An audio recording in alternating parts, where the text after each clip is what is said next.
யூதித்து அதிகாரம் 3. ஒலோபெரினின் வெற்றி. ஆகையால் அந்த நாடுகளின் மக்கள் அமைதி வேண்டி ஒலோபெரினின் தூதர்களை அனுப்பி பின்வருமாறு கூறினார்கள்.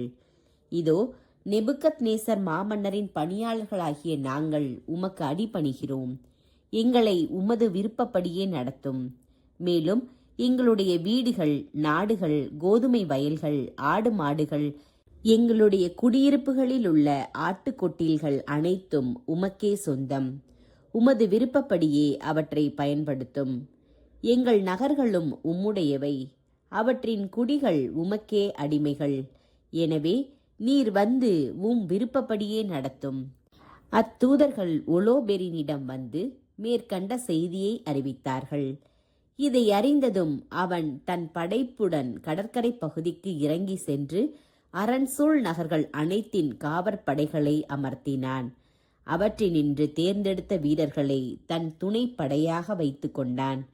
அந்நகர்களின் மக்களும் அவற்றின் சுற்றுப்புறங்களிலும் வாழ்ந்தோர் அனைவரும் அவனுக்கு மாலை அணிவித்து முரசறைந்து நடனமாடி வரவேற்பு அளித்தனர். ஆயினும் அவர்களுடைய திருவிடங்களை எல்லாம் அவன் தகர்த்தெறிந்தான். தூய தோப்புகளை வெட்டி அழித்தான்.